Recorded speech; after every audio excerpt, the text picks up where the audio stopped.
নমস্কার বন্ধুরা, আমি প্রমিত। এটি আমার ইউটিউব চ্যানেল। আপনারা যদি ডব্লিউবিসিএস, সিজিএল, পিএসসির মতো পরীক্ষাগুলির বিভিন্ন বিষয়ের ওপর কিছু ভালো ভালো অসাধারণ ভিডিও পেতে চান, তাহলে আমার এই চ্যানেলটিকে অবশ্যই সাবস্ক্রাইব করুন এবং বেল আইকনটিকে হিট করুন।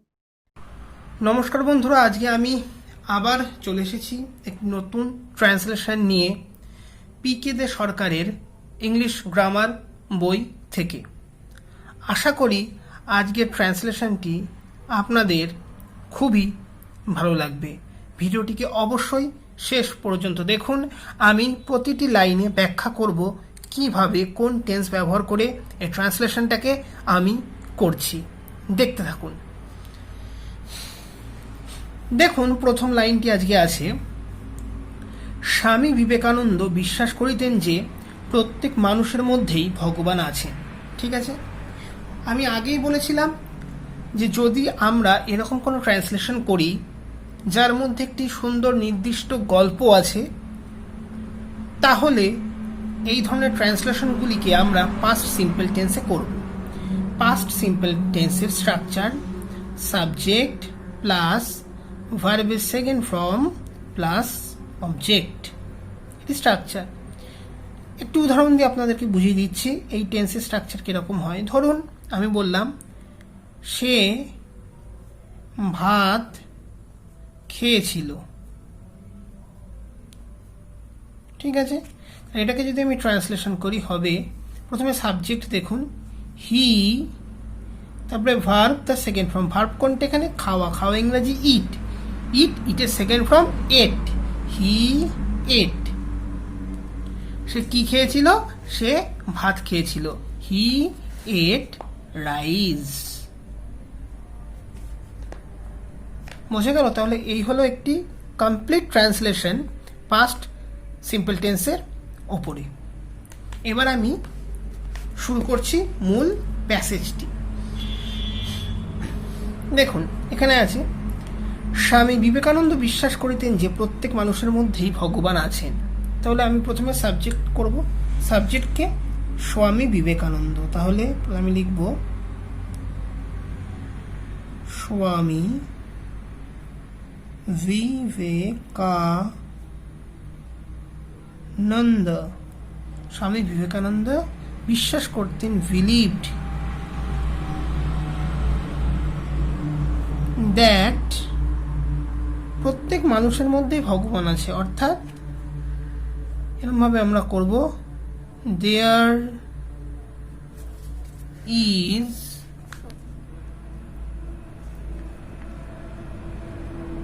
God. There is God inside every human being. আপনারা জানেন যে হিউম্যান বিং মানে মানুষ। এই হলো প্রথম লাইন। এখানে স্বামী বিবেকানন্দ ছিল সাবজেক্ট, বিলিভড ভার্বের সেকেন্ড ফর্ম ইউজ করেছি, তারপর থেকে এই অংশটিকে অবজেক্ট হিসাবে ধরা যেতে পারে। এবং এই লাইনটিকে আমি দেয়ার ইজ করে করলাম, there is God inside every human being. অর্থাৎ প্রত্যেকটা মানুষের ভেতরেই ভগবান আছে। কাজেই মানুষের সেবাই ভগবানকে ভক্তি দেখাইবার শ্রেষ্ঠ উপায়। তাহলে আমরা এই লাইনটা দেখুন কিরমভাবে করব। এই লাইনটাকে আমি এখানে এরকমভাবে করেছি, যে যার মতো করবে, যে যার জ্ঞান অনুযায়ী করবে। আমি আমার মতো করে করেছি। আমি এরকমভাবে করেছি যে মানুষের সেবা করা, অর্থাৎ মানব জাতির সেবা করাই হয় ভগবানের প্রতি ভক্তি দেখানোর শ্রেষ্ঠ পন্থা। আমি এরকমভাবে ভেবেছি লাইনটিকে ইংলিশে। দেখুন, to serve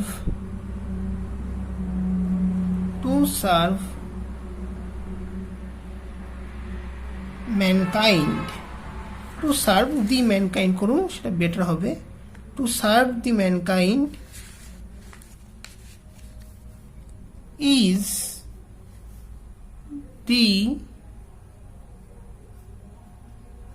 best way two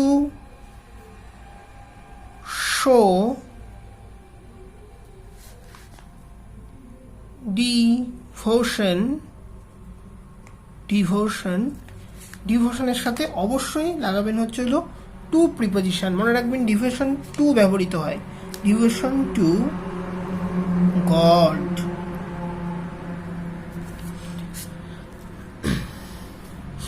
এগুলি একটি চিরন্তন সত্য, কাজেই মানুষের সেবায় ভগবানকে ভক্তি দেখাইবার শ্রেষ্ঠ উপায়, এগুলি চিরন্তন সত্য।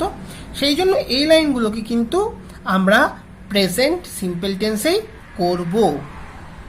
আচ্ছা, পরবর্তী লাইন দেখুন, এই শিক্ষা তিনি রামকৃষ্ণদেবের নিকট লাভ করিয়াছিলেন। অর্থাৎ এটিও একটি গল্পের মতো করে হচ্ছে, অতীতকালের একটি ঘটনা। তাহলে এই লাইনটিকেও আমরা পাস্ট সিম্পল টেন্সে করব।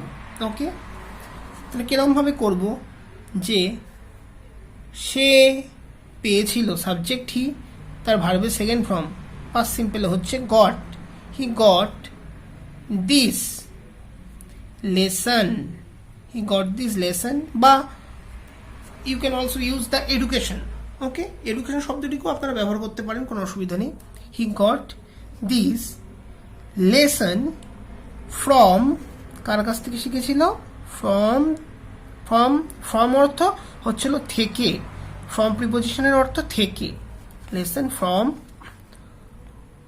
রাম কৃষ্ণ, রামকৃষ্ণ দেব। ওকে, হিন্দু, মুসলমান, জৈন, খ্রিস্টান রামকৃষ্ণ দেবের নিকট সমান ছিল। তাহলে এই লাইনটাকে দেখুন, আমরা এরকমভাবে লিখব যে অল রিলিজিয়ান আপনি উল্লেখ করতে পারেন, বা অল, যদি শুধু অলও লেখেন তাও অসুবিধা নেই।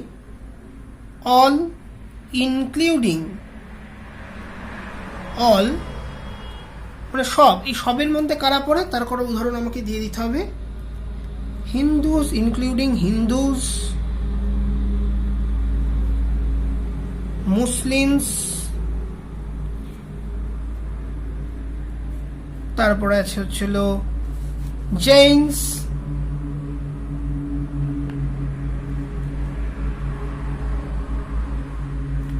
অ্যান্ড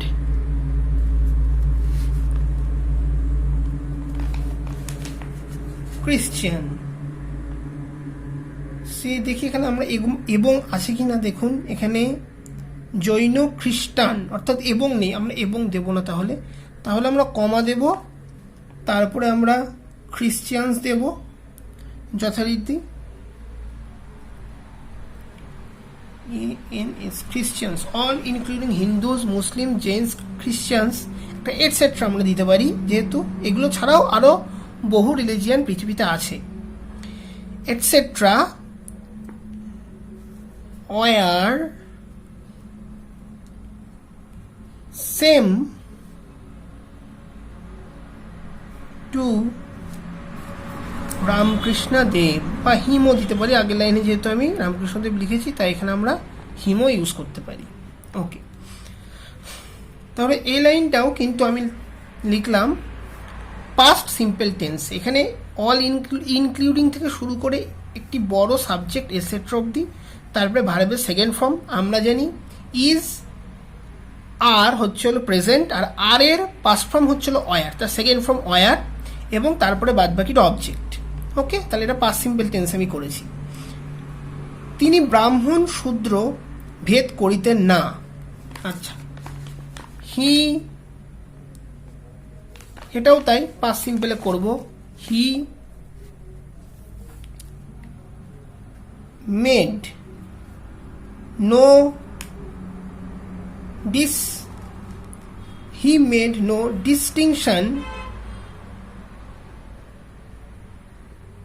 দেখুন এখানে একটি উদাহরণে দেওয়া ছিল কিছুটা, যে মেড নো ডিস্টিংশন, এখানে হিন্টসে এটা ইউজ করতে বলেছে, সেহেতু আমি এটা ইউজ করলাম এখানে। He made no distinction between. আচ্ছা, বিটুইন এমন একটা প্রিপোজিশন যেটা দুজনের মধ্যে ব্যবহার করা হয়, ঠিক আছে, এবং বলে রাখি অনেকের মধ্যে বোঝাতে অ্যামাং ব্যবহার করা হয়। ওকে, তাহলে এখানে আমি করব মেড নো ডিস্টিংশন বিটুইন ব্রাহ্মিন্স,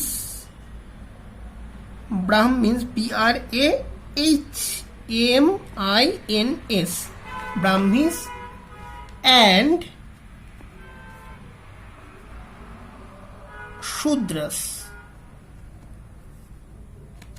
ওকে, সকল মানুষই তার প্রিয় ছিল। ওকে, তাহলে এই লাইনটাকে আপনারা এরকমভাবে লিখতে পারেন যে অল মেন ওয়ার, এখানে আমি একটা শব্দ ইউজ করেছি অ্যাডোরেবল। অ্যাডোরেবল মানে ভালোবাসার যোগ্য, সেই অর্থে অ্যাডোরেবল কথাটি ইউজ করা হয়। All man were adorable to him, HIM, him. ঠিক আছে, মানে সব মানুষই ছিল তার ভালোবাসার যোগ্য বা তার ভালোবাসার প্রিয় ছিল। অর্থাৎ মানুষের দুঃখ কষ্ট তিনি সহ্য করিতে পারিতেন না। ওকে, এখানটা কি করব, তিনি পারিতেন না সহ্য করতে। আমরা জানি পারা অর্থে ব্যবহৃত হয় ক্যান, আর পাস্ট টেন্সে ক্যান হয়ে যায় হচ্ছে হলো কুড। ঠিক আছে, তাহলে আমরা এখানে সেরকমভাবে ব্যবহার করব যে হি কুড নট, সহ্য করে ইংরেজি tolerate, TOLERATE, he could not tolerate, সে সহ্য করতে পারতেন না। সে কি সহ্য করতে পারতেন না দেখে নিন এখানে লাইনটি, মানুষের দুঃখ কষ্ট। ওকে, এখানে দুঃখ কষ্টটাকে আমরা মিজারি হিসেবে লিখতে পারি, অর্থাৎ মানুষের যন্ত্রণা একসাথে। হি কুড নট টলারেট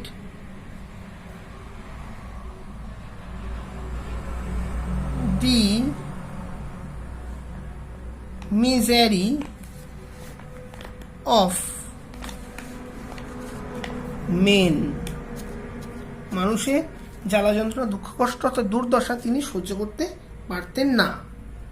আচ্ছা, তার পরের লাইনটা আমরা দেখব কি আছে।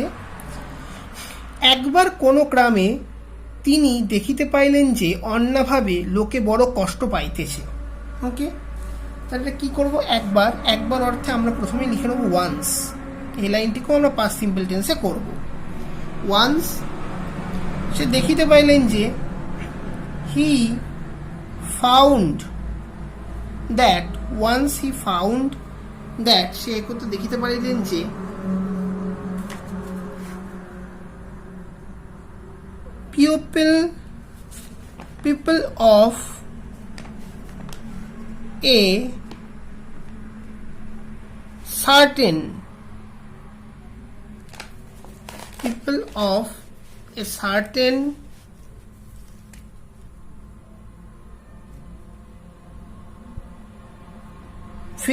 people of a certain village was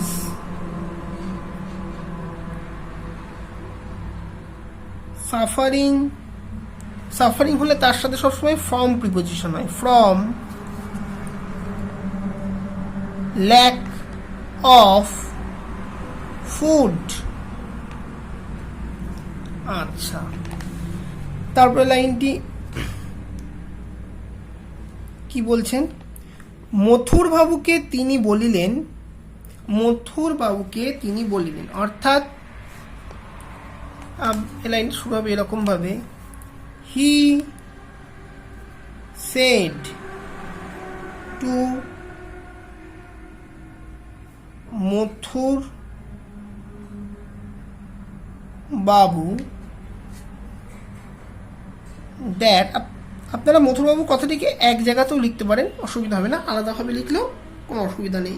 কারণ এখানে যেহেতু বাবু কথাটি একটি বাংলা শব্দ, সেটাকে আমি সরাসরি ইংলিশে এরকমভাবেই রেখেছি, নাম হিসাবে সেটাকে আমি নিয়েছি, এখানে নাউন হিসাবে রেখেছি direct. He said to Mathur Babu that, উহাদের কষ্ট নিবারণ করো মথুর। আচ্ছা, এখানে আপনি যেহেতু কোটেশন দিচ্ছে, দ্যাট দেওয়ার দরকার নেই, এখানে দ্যাট না দিয়ে কোটেশন শুরু করো। সেড টু মথুর বাবু, এবার কি বলেছিল সেটা আমরা লিখব মথুর। বলি কোটেশনের মধ্যে যে অংশটা আমরা লিখব সেটা কিন্তু আমরা প্রেজেন্টেই লিখব। ঠিক আছে, মথুর তাদের মানে কষ্ট নিবারণ করো, ওদের কষ্ট নিবারণ করো। ওকে, প্লিজ মথুর, প্লিজ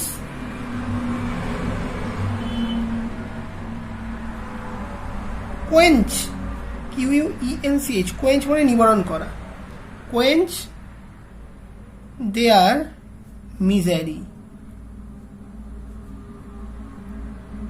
তাদের এই যে যন্ত্রণা, যে দুঃখ কষ্ট, এটাকে নিবারণ করো। ওকে, তারপরে দেখি নিই কি বলেছে। উহাদিগকে অন্ন দাও, উহারাই তো ভগবান। উহাদিগকে অন্ন দাও, উহারাই তো ভগবান। এই লাইনটা আমরা কিরকম ভাবে করব দেখে নিন। Let them give, let them give food, উহারাই তো ভগবান। দে আর দি, এখানে গডও ইউজ করতে পারেন বা অলমাইটিও ইউজ করতে পারেন। দে আর দি গড। কোটেশন শেষ। এই ছিল সম্পূর্ণ ট্রান্সলেশনটি, একবার আপনারা দেখে নিন। যাই হোক, এরকম ভালো ভালো ভিডিও পেতে যে কোনো চাকরির পরীক্ষার ক্ষেত্রে কিন্তু এগুলি খুবই গুরুত্বপূর্ণ, এবং এই চাকরি পরীক্ষার ওপর বিভিন্ন রকমের ভিডিও পেতে অবশ্যই আমার এই চ্যানেলটিকে সাবস্ক্রাইব করুন এবং বেল আইকনটিকে অবশ্যই হিট করুন। নমস্কার।